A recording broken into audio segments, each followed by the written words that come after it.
الحمد لله رب العالمين والصلاة والسلام على أشرف الأنبياء والمرسلين حبيب إله العالمين أبا القاسم المصطفى محمد. اللهم صل على محمد وآل محمد وعلى آل بيته الطيبين الطاهرين المعصومين المنتجبين. صلى الله وسلم عليك يا رسول الله. صلى الله وسلم عليك يا أبا عبد الله، يا رحمة الله الواسعة ويا باب نجاة الأمة. يا ليتنا كنا معكم سيدي فنفوز فوزا عظيما. أعوذ بالله من الشيطان الرجيم. بسم الله الرحمن الرحيم. إن الله لا يغير ما بقوم حتى يغيروا ما بأنفسهم. نوروا مجالسكم بذكر الصلاة على محمد وآل محمد. اللهم صل على محمد وآل محمد. When considering the impact and the success of the religion of Islam onto those whom it was first delivered to, the message, it is important that we do not neglect historical context. We can say that the market, so to speak, where Islam was first established and propagated was ripe and ready to accept the message of the Prophet Muhammad sallallahu alaihi wasallam. Allahumma salli ala Muhammad wa ali Muhammad. In a place where the law of the land was tribalism, favoritism, nepotism, where the rich became richer and the poor became poorer, where there was no equality and little respect for human rights. It is incumbent to understand that, first of all, when Allah subhanahu wa ta'ala chooses to deliver His message, He chooses the right place, the right time, and certainly the right people to deliver the message. Allahu a'lamu hayth yaj'al risalata. Allah says that He is the most knowledgeable of where He places His risala, His message, meaning through whom, how to propagate His message, in what means, in what locations, at what time. And so the message of Islam was propagated in a society which needed equality, it needed respect, it needed a propagation of human rights, it needed a propagation of the rights of women and children, and everything which was delivered with the message of Islam. And when you look at the lifestyle of our Prophet had attributes which were exemplary, which were perfect for delivering the message of Islam. Historians and even critics, when speaking of our Prophet, say that he was truthful, he was trustworthy, he was noble, he exhibited muruwa, the virtue of being a gentleman. He was honest, he never lied, he never stole, he never hurt anybody. So he lived the exemplary lifestyle, and Allah subhanahu wa ta'ala chose him for a very good reason. Not many of us know a lot about the history of the Prophet before he was ordained as a prophet. He was ordained as a prophet at the age 40, but if you ask the average person, well, what happened from the time he was born until the time he was 40 years old? There's not much to be known, and there's not much to be said. One of the noteworthy accomplishments of our Prophet before the advent of Islam was the participation in establishing an alliance. And this alliance, its sole purpose was to be the voice of the voiceless, to defend people who were oppressed, to defend people who were cheated financially or socially, and to ensure the overall financial well-being of the community. And this alliance was referred to as Hilf al-Fudul, the alliance of the virtuous. And the reason it was referred to as the alliance of the virtuous is because the most virtuous of people participated in this alliance. Now, why was it created? The straw that broke the camel's back was that one day a merchant came to Mecca. Mecca served as a center of trade. Mecca did not have much nature. When Ibrahim speaks to Allah subhanahu wa ta'ala, he says, رَبِّ إِنِّي أَسْكَنْتُ مِنْ ذُرِّيَّتِي بِوَادٍ غَيْرِ ذِي زَرْعٍ عِنْدَ بَيْتِكَ الْمُحَرَّمِ. That my Lord, I have placed my family in a valley, وَادٍ غَيْرِ ذِي زَرْعٍ, which is barren.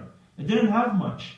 And for those who have been honored to visit the city of Mecca, you'll find that it does not have much. No vegetation, not much wildlife.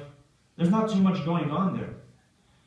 Except that this is where Allah established His sanctuary and His home. And it served, other than a sanctuary and a home, as a center of trade. People would come from all over. Now this center of trade had a tribal elite, and this elite tended to take advantage of other people who came outside, who came from outside. Because these people did not have anyone to defend their rights, because there was no formal system of government, there were no formal systems of law enforcement, there were no courts, there were no police. All that you had was tribes. And if you had good luck with the tribe, then your rights were defended. If not, you had nobody to defend you. There was not a person inside who can defend you.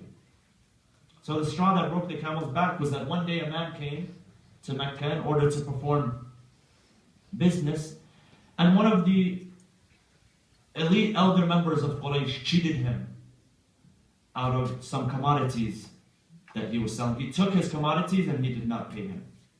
Now they engaged in other activities too, because they saw themselves as the elite and they were accountable to no one, that they could cheat people out of their money. For instance, they would sell something, a certain commodity, rice or wheat or grain, and instead of filling the entire bag with the commodity, halfway through the purchaser, whoever was purchasing, would find rocks, would find something else, something which he had not requested. And there was nothing that he could do about it. They would cheat the scale. They would take too much. Or they would cheat people out of their commodities. And there was no one to defend them. So the Prophet saw it incumbent upon himself, along with the elite, honest people of Quraysh, in order to establish an alliance. And the sole purpose of this alliance was to be the voice of the voiceless. People who had nobody to defend themselves. People who were oppressed.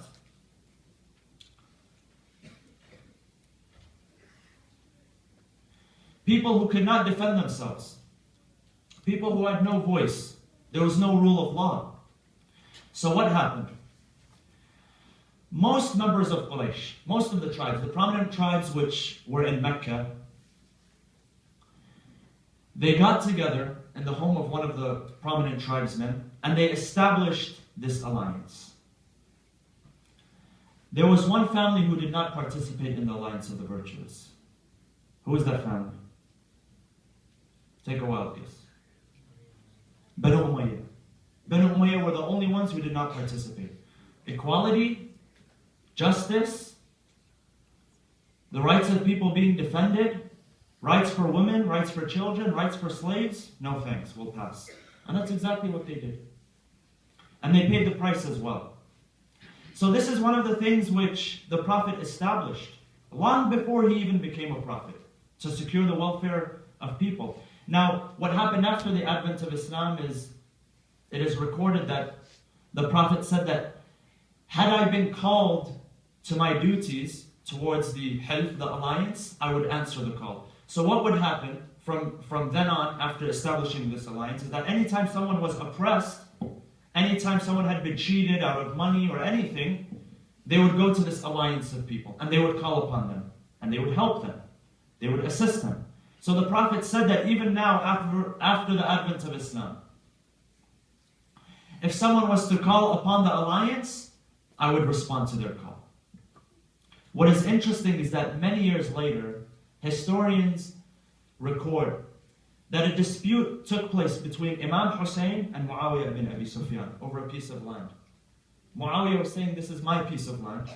Imam Hussein alayhi salam was saying, no, this piece of land belongs to me. Now Imam Hussein, it didn't matter whether it belonged to him or not. He wasn't dying over a piece of land. He had many different lands. But why did he stand up for his rights? The same reason his mother Fatima Zahra stood up for her rights. When Fatima stood for Fadak, she had many. History tells us that Imam Ali had many other pieces of land. It wasn't about the land itself. It was that if you let an oppressor do an injustice to you, if you let him violate your rights today, he's going to violate your rights tomorrow, and the day after, and the day after. So in order to stand against oppression, Imam Hussein alayhi salam said the following. He sent a messenger to him. He said, tell Muawiyah that either he purchases it from me, the Imam is saying, let Muawiyah purchase the land from me, or let him admit that it is mine, and then I can give it to him as a gift if I like. Or if not, I will call upon Hilf al-Fudul, the alliance of the virtuous. Now when Muawiyah heard this, he began to shake. Why? Because his family was not a part of the alliance. He risked having all of the tribes, the prominent tribes in Quraysh, turn against him. So this alliance was established in order to protect those who were oppressed. This is one of the accomplishments of the Prophet. In a society which was corrupt, in a society which did not believe in equality for all, in a society which was ruled by tribalism and favoritism, it was not about your virtuous character and how hard you worked. Rather, it was about what family you came from, who was your cousin, who was your uncle, which tribe did you belong to. The Prophet established peace and justice. And he did so also when he moved to Medina and when he came back to Mecca. So what we can say is the following, is that the market, so to speak, was ripe.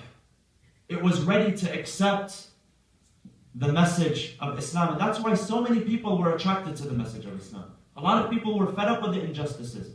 And that's why the Ansar in Medina, they called upon the Prophet.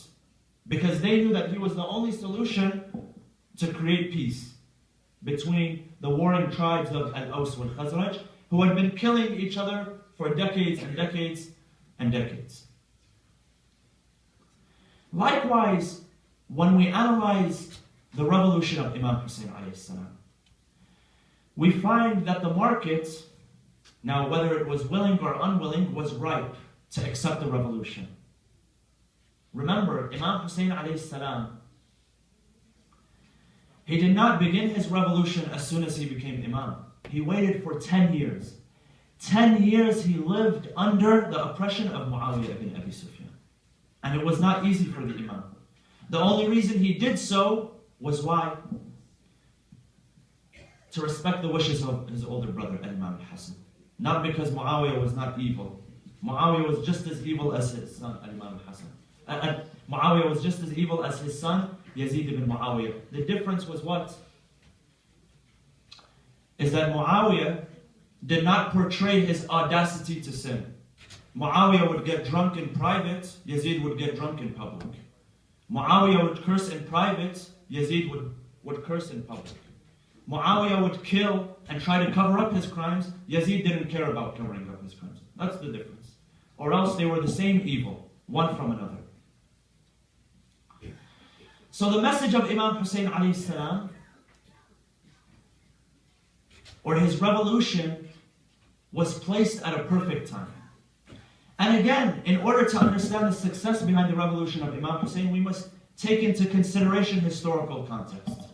Understand the history of what happened in the Muslim Ummah, in the Muslim Empire, before determining the success of Imam Hussein alayhi salam.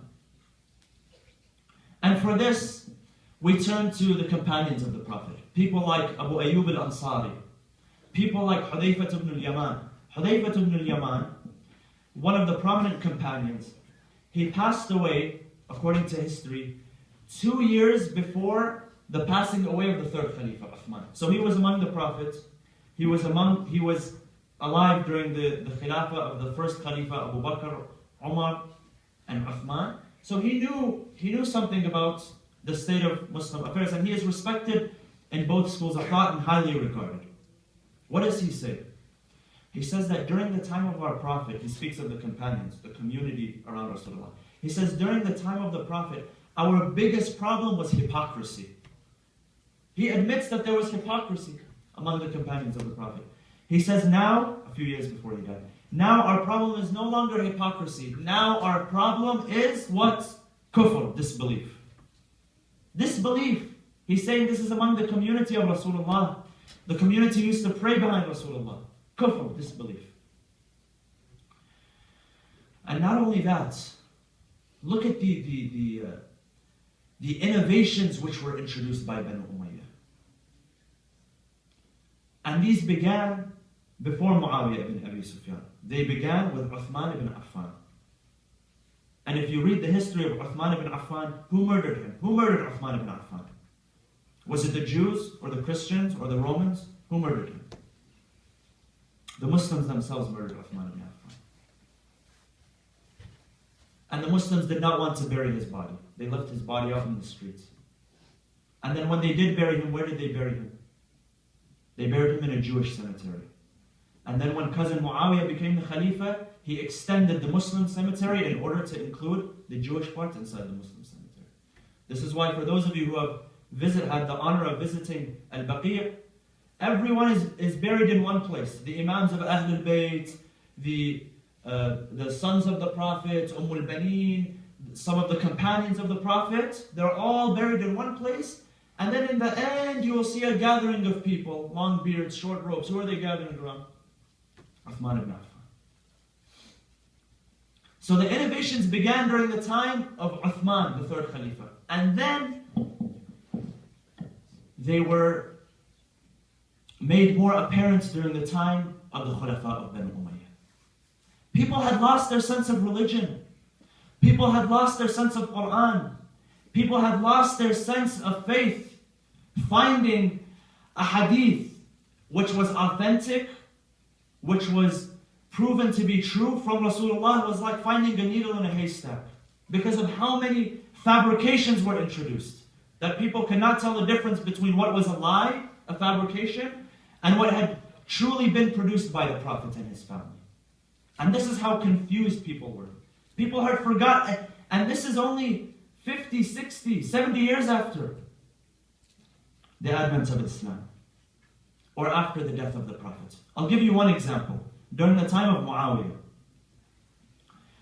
Muawiyah, his right-hand man was Ziyad ibn Abi, or whom he used to refer to as Ziyad ibn Abi Sufyan. We thought he was his brother, because his father was, it wasn't known who his father was. One of 6 men was his father.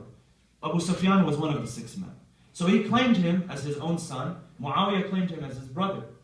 So he used to refer to himself as Ziyad ibn Abi Sufyan. Ziyad ibn Abi Sufyan also had a right-hand man named Abdullah ibn Amr. One day, Abdullah ibn Amr, he turns to Ziyad ibn Abi, and he begins to complain. He says, these people that I perform the khutbah to during Salat al-Jum'ah, they know nothing of what I say. It's like I'm talking to a wall. They don't understand what I'm saying. I speak verses of the Quran, they have no idea what I'm saying. I speak to them about a hadith of Rasulullah, they have no idea what I am saying. They had forgotten completely everything about Islam, only in a matter of a few decades. So he invites Ziyad ibn Abi. He says, come see for yourself. So Ziyad ibn Abi comes as an observer. He comes to the Friday prayer. The people are congregated. They are waiting for Abdullah ibn Amr to come out to deliver the sermon and lead them in prayers. Ziyad ibn Abi says the Amir he was very busy last night. He stayed up and he slept in this morning. He cannot perform Salat al-Jum'ah. So they began looking to each other. Salat al-Jum'ah is wajib, you know, we have to. So Ziyad ibn Abi turns to them. He says, okay, how about one of you stand up. He wants to test their knowledge and their intelligence. Abdullah ibn Amr said, these people don't understand anything. They understand nothing of the Quran.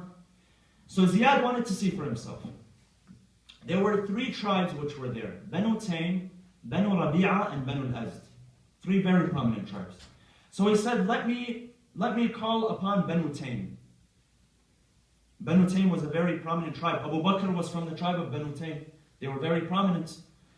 So he called upon one of the representatives of Banu Taym. He said, Yalla, khutbah, before Salatul Jum'ah. So he stands up, and this is what he says. Bismillah ar-Rahman ar-Rahim. How many days in the Quran, how many days did Allah create the heavens in? The heavens and the earth. And this is repetitive in the Quran and in other scriptures as well. That God created the earth in how many days? 6 days, correct? Allah says this in the Quran as well. 6 is figurative when it's said in the Quran. الَّذِي خَلَقَ السَّمَاوَاتِ وَالْأَرْضِ فِي سِتَّةِ أَيَّامٍ. About 6 or 7 verses in the Quran which say that Allah created the earth in 6 days. He said, I mean, this is one of the most basic things, and this wasn't a normal person. This is a person who had lived in the community of Islam. He said, Bismillah ar-Rahman ar-Rahim. Alhamdulillah alladhi khalaqa as-samawati wal-ard fi sittati ashhur, in 6 months. Praise be to Allah who created the earth, not in 6 days, in 6 months. So Ziyad ibn Abi turns to him and says, come down. You're not going to do any good for us. He appoints a second person from the second tribe, Banu Rabi'a. As he's coming up to the pulpit, he trips over his friend. He's already nervous. He has stage fright. They say that a lot of people, what are the statistics for stage fright? That more people, stage fright is something like 80 or 90% of people. They're very afraid when it comes to presenting in front of others. So he's already nervous, and he trips over his friend. He comes up to the pulpit, he says, Bismillah ar-Rahman ar-Rahim, and he chokes. He can't say anything. So people begin to look at him, they're anticipating. He's very, very frustrated and embarrassed at the same time. So he turns to his friend who tripped him. He says, Ya Fulan, I'm going to do this and this to you after we're done for causing me the embarrassments. So they brought him down. He couldn't continue. They brought him down. Now listen to what the third one does. Very brave. From Banu al-Azd, he stands up. He says, Bismillah ar-Rahman ar-Rahim. And he pauses. He chokes. He's embarrassed from the first and second one. There's a lot of pressure building on him. He doesn't know what to say. He says, listen, I did not want to come to Salat al-Jum'ah today. I was preparing myself to pray at home, but my wife turned to me. She said, Ya Fulan, Abu Fulan, do not pray inside the home. Go and pray in the masjid. There is so much thawab.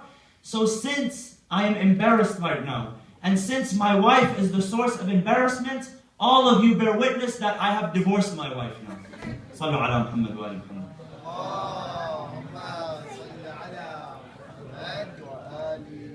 These were the Muslims under the rule of Banu Umayyah, under the rule of people like Ziyad ibn Abi, people like Abdullah ibn Amr. Because religion meant nothing to them.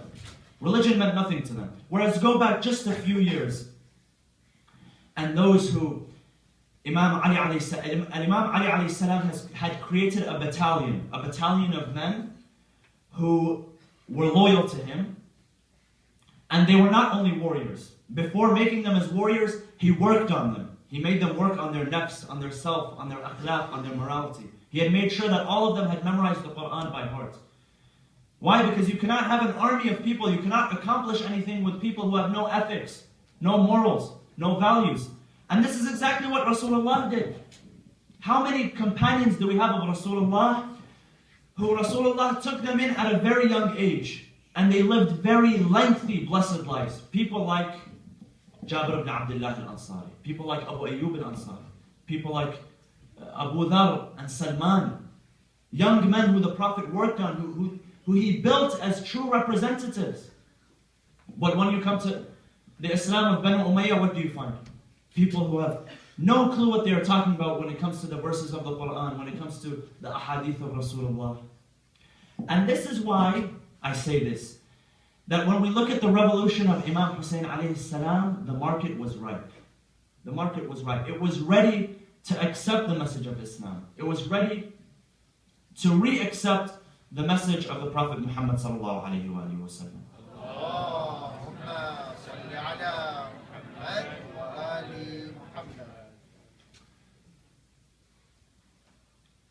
And these people, Banu Umayyah, people who built wineries on top of the Kaaba, people who would place the Quran on a spear, people who would shoot arrows, bows and arrows at the Quran, people who would abandon the Quran completely, people who would pray Friday prayers during Maghrib and Isha, people who would pray Friday prayers on a Wednesday, people who would offer prayers drunk, people who knew nothing of the Quran and knew nothing of the Hadith, and were the farthest people away from the Quran and Ahlul Bayt alayhim salam. These are whom? Amir al-Mu'mineen. The monkeys which Rasulullah saw in his dream. The dream finally manifested itself. And this is why Imam Hussein said, I have no choice. I cannot just sit here and watch the religion of my grandfather, the religion of my father, the religion of my mother, the religion of my uncle, only a few decades old, being tarnished and destroyed and pillaged by people whose ancestry is not known, by people who come from a lineage of liver and heart eaters. Hind, the mother of Muawiyah, cuts open the body of Hamza, the uncle of the Prophet, and she eats his liver, and she makes a necklace out of his fingers and out of his toes. What do you expect when you are born of haram? When you are consuming haram? Do you expect to reproduce that which is halal and that which is positive? It can never happen. And that's why no matter what excuse they make for the legitimacy of the Khilafah of Uthman, they make so many excuses. That Uthman was trying to avenge the blood of Uthman. And before him, Talha and Zubayr were also trying to do the same thing. And they were unsuccessful. So Muawiyah this time had to. And somehow in between, tens of thousands of companions and Muslims got killed. It wasn't their fault. It was for a good cause. And they tried to justify it. So when we look at the state of affairs of the Muslim Ummah during the time of Imam Hussein alayhi salam, and I only gave you a few examples. I encourage you to understand the success of Imam Hussein. Let us all read about the history. What took place during the time of Banu Umayyah. Not what Shia scholars have to say. Look at what non-biased Sunni scholars have to say about Banu Umayyah, Muawiyah and Yazid. How they would admit that Yazid was a man who was a drunkard. Yazid was a man who was licentious. Yazid was a man who was devious. He was corrupt. And this is why Imam Hussein alayhi salam, when he stands to his people and he speaks, he says, do you not see that falsehood has been sugar-coated and wrapped by the truth in order to sound appeasing? And the laws of truth, the laws of Islam have been completely suspended. The laws of Islam have been completely suspended. And this is why Imam Hussein alayhi salam knows. So when we seek to understand the success behind personalities such as Rasulullah, such as Imam Hussein alayhi salam, we must understand that the market, the environment that they introduced to was ripe. It was willing to accept.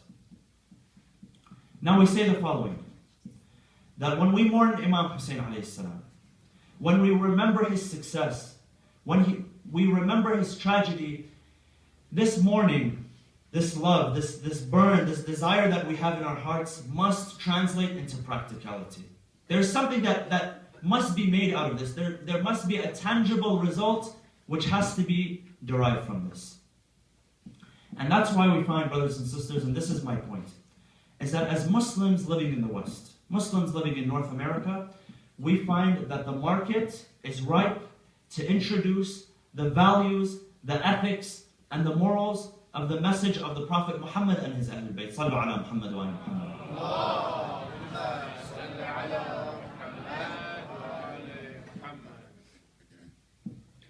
Number one, we find that in North America, we find a religiously pluralistic society. Pluralism. There is not one country there is not one religion or one belief that dominates. Number two, you find that whatever religion you come from, whether you are a Muslim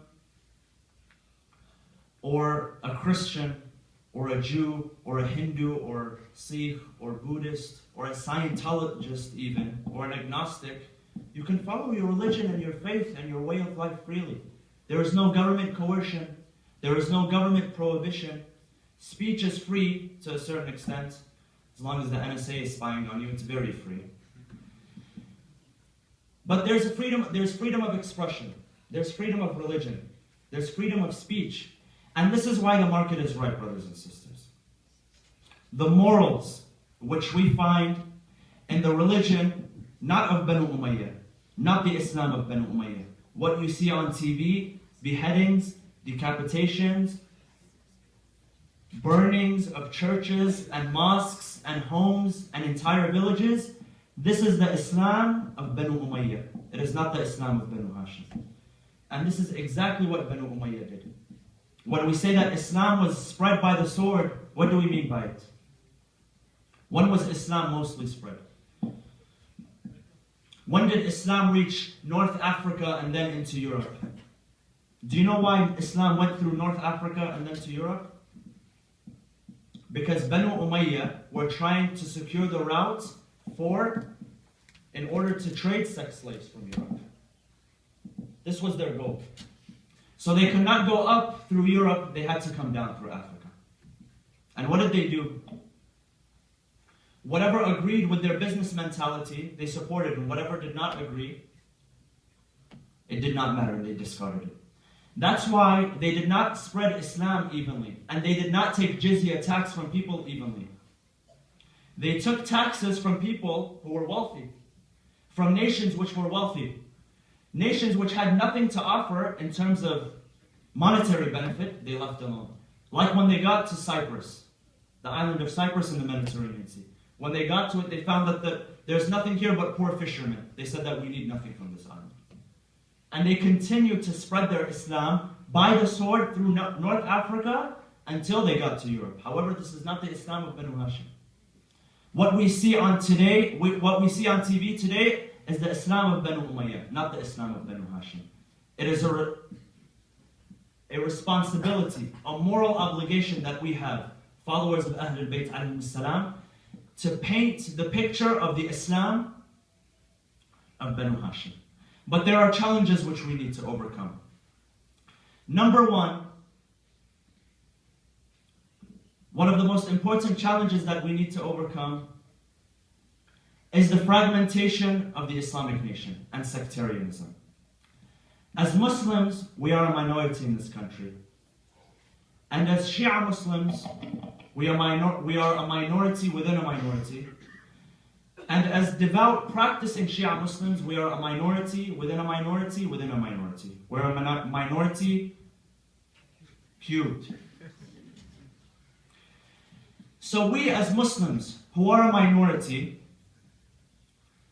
cannot afford to suffer from something such as sectarianism. Alhamdulillah, for the most part, when I speak on behalf of the younger generation, I can say that the younger generation does not suffer from sectarianism as the older generation does. But I will warn you, sometimes there are sheep in wolves' clothing, people who will try to plant the seeds of sectarianism and divide not only among Muslims, but even among sects, among our own madhab, our own school of thought, among the followers of Ahlul Bayt alayhim salam. Brothers and sisters, listen to me when I say this. Which marja' you follow, or which marja' I follow, or which marja' she follows, or whether he did tatbir, or he did not tatbir, these discussions, I promise you, from myself, they will not raise in your iman, and they will not lower in your iman.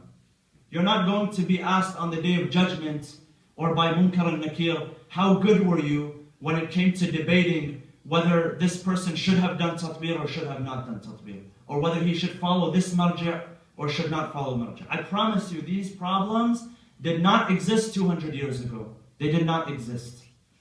Do not allow problems like this to plant themselves in our ummah. This is number one, sectarianism and divide. Number two is the overemphasis on the puritanical and the ritual elements of Islam while we oversee or while we forego the spiritual beauty of Islam. We should not be mechanical when it comes to our acts of worship. See, the Quran warned the early Muslims. The early Muslims, in their acts of worship, they were mechanical. Allah subhanahu wa ta'ala says to them, Bismillah ar-Rahman ar-Rahim, لَن يَنَالَ اللَّهُ لُحُومُهَا وَلَا دِمَاؤُهَا وَلَكِنْ يَنَالُهَا التَّقْوَى مِنْكُمْ. What is the pretext for this verse? That the Muslims, when they would come and perform the Hajj, and when they would slaughter their sheep, they would take the blood and the flesh, and they would wipe it on the walls of the Kaaba in order to offer their sacrifice. God reveals the verse to them, saying that you don't need to wipe the blood and the flesh on the walls of the Kaaba. Allah accepts the sacrifice, whether you do this or whether you do not. A problem is that we are glued to the mechanics. We are glued to the robotics. We know how to pray. We know how to perform the sujood. We know how to perform the ruku'. We know how to perform this and that. We know how to perform the wudu. But sometimes we forget exactly why we are doing it. We forget why we stand in front of Allah subhanahu wa ta'ala 5 times a day. And we should not risk foregoing the spiritual beauty of Islam by overemphasizing the puritanical and ritual elements of Islam. In many parts of the world, being a Muslim is what? For males, what is a Muslim defined by? When you look at him, what does he have? Long beard and short robe. This is Muslim. Mechanics. If you don't have a beard, akhi, you're not a Muslim anymore. If your dress is too long, you are not a Muslim anymore. This is what it is. This is when we get glued to the mechanics. This is when we get glued to the core. When we get glued to the shell and we don't realize the importance of the core. And these very same people, they forsake the spiritual beauty of Islam. They treat women as second-class citizens. They treat children as second-class citizens. You forget about the spiritual beauty of Islam. Islam has so much to offer spiritually, but the problem is that when Islam becomes a mere cultural accessory, it's cool to be Muslim sometimes. It's cool to wear the logo. It's cool to tattoo Allah over your chest, but it's not cool to preserve human rights, to respect your neighbor. How many times have I seen young Muslims who they're identified by the beard or they're identified by the necklace that says Ya Ali or Allah on it, but they use profanity. And this profanity goes back to your identity. People are going to criticize your identity as a Muslim when you do not uphold the spiritual beauty of Islam. So do not forego the spiritual beauty of Islam by emphasizing the ritual and puritanical elements of Islam. Now the ritual elements of Islam are very important. When we gather in Muharram, when we wear black, when we cry, when we beat our chests, this represents the ritual elements of Islam. It is very important. And this is something which we will not give up on. We will not give up on wearing black. And we will not give up on beating our chests. And we will not give up on weeping for Imam Hussein alayhi salam. This is something which is here, which we have planted in ourselves, and which we will plant in our children and our generations. It's going nowhere. However, when we overemphasize it and we begin to forget about other aspects of Islam, this is the problem. This is why I say to you, as young Muslims, do not limit your attendance to the masjid or to the Husayniyah only in the times of Muharram. Engage yourselves as much as you can, year-round, with familiarizing yourself with the laws of Islam. This is number 2. Number 3, a problem which usually exists in older generations is the abuse of the rights of family, especially women and children. I mentioned the hadith 2 or 3 times in this series of lectures, and I'll mention it again. The hadith is from our 7th Imam, Al-Imam Musa al-Kadhim alayhi salam. Sallu ala Muhammad wa ala. He says that when you promise your families, your women and children, follow through with your promises. For Allah does not become angry for any person in the same way He becomes angry for women and children. Why? Why does He say this about women and children? Why doesn't He say it about old men, for instance? Weak men. He doesn't say it. He says women and children. Why? Because naturally, women and children tend to have a passiveness which is mistaken for weakness. Not a weakness. A passiveness which is mistaken for weakness. Because they might not stand up for their rights physically. They might not voice their opinions. People come and take advantage. Husbands, fathers, other family members. They take advantage of this passiveness. Abuse cannot exist within the family. The identity of a Muslim is established around what? Islam. Islam is what? Islam is peace. Creating peace with yourself, creating peace with Allah subhanahu wa ta'ala, and creating peace in your home. Peace must exist in the home. It must exist between the husband and the wife. It must exist within the father and the son, between the father and the son.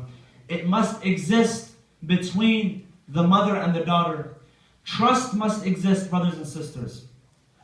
A man has authority at home, but he must show his trust to his wife. And the wife must also show her trust to the husband. Your trust level cannot be at 70%. It cannot be at 80%. It cannot be at 90%. It must be at 100%. It is true. Allah subhanahu wa ta'ala says in the Quran that we have given authority to men, not unconditionally. We have given authority because of the burden that we have placed on their shoulders, the financial burden which we have placed on their shoulders. It is a relative authority. It is not an absolute authority. As long as the man is the caretaker of the house, he becomes the ultimate authority. However, this authority should not be abused. A man cannot, for instance, this happens especially in older societies. A man cannot make his wife refrain from or forbid his wife from visiting her family members, for instance. He cannot forbid her for no good reason for seeking an education. These are things which must exist. A woman must be educated. A woman must be empowered. Yes, if a woman, if she forgoes her wifely duties at home, if she does not take care of her children, if she does not fear God, for instance, then the man can exercise his authority and he can be strict. But if your wife is pious, if your wife is educated, if your wife is trustworthy, do not exercise or do not abuse your authority. A lot of men, especially in the Arab world, when they speak to their wives, they use the following verse from the Quran. What did the king of Egypt, what did he say to Zulaykha? Inna kaydakunna azim. You know what kayd is? Kayd is mockery. It's being a con artist. The word kayd, Allah subhanahu wa ta'ala says, Inna kaydi mateen. And of course, when it is attributed to Allah subhanahu wa ta'ala, it's not con artistry. It's more planning in a way which supersedes the planning of man. However, generally, when we say kayd, or when we say makr, it refers to what? It refers to being a con artist, being tricky, being sneaky. Inna kaydakunna azim. They say this to the woman who laid their eyes upon Yusuf and they were bedazzled, and upon Zulaykha who tried to do what she wanted to do with Yusuf. Inna kaydakunna azim. And they use this as a pretext to abuse their authority over women. That woman, if you give them the ability to go out of the house, that they are going to, they are going to be unfaithful. They are going to lie about where they have been. When he says, Inna kaydakunna azim, he is speaking to women who did not believe in God. Women who were not trustworthy. Women who were not God conscious. Women who were not believers. But if a wife is a believer, if she is respectful, if she is trustworthy, then that is not grounds for abusing your authority. Likewise, there has to exist trust for the husband as well. A woman cannot go behind the back of a man and search through his phone or search through his private files, see who he is talking to. Trust me, I'll say this as a man. If a man does not have the idea and his woman invades his privacy, he is going to develop the idea. And if a man wants to be unfaithful, he can be unfaithful if he wishes. But this is not the way that Allah subhanahu wa ta'ala has told us to conduct our lives. There must be trust. Abuse cannot exist within the home. We must fix our homes and we must fix our families before delivering the message of Islam outside our homes and to other families. This is number 3. And number 4 is that some Muslims pursue the non-engagement policy. They believe that just because I'm a minority and just because we don't have, I was going to say we don't have a Muslim president. In America we do have a Muslim president. Just because we don't have a Muslim prime minister, for instance, or we don't have a Muslim governor or a Muslim mayor, or we don't have mosques built on every road, then that's it. Muslims are insignificant. Muslims do not need to participate in politics. They do not begin to participate in the media. And we begin to choose not what is right, but what is convenient. If we know that North America, Europe, these places are a ripe market to accept the message of Islam, then we cannot take the non-engagement policy. We need to engage at every level. Politics, media, our neighbors, our schools, our places of work, everywhere. Each and every single one of us has a responsibility to create an atmosphere for change.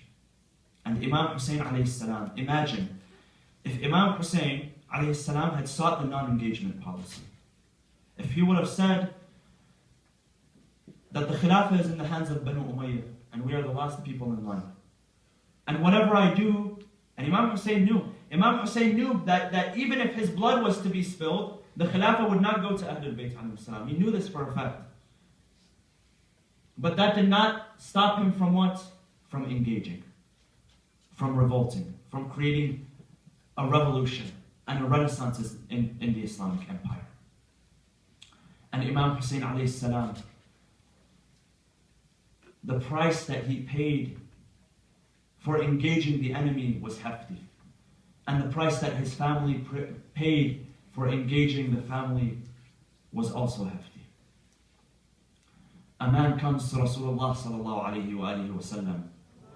Allahumma salli ala Muhammad wa ali Muhammad wa ajil farajah. He turns to him, a Christian man. And they used to refer to him by his first name.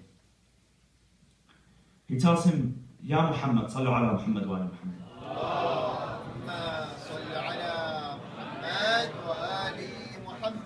He identifies himself as a Christian man.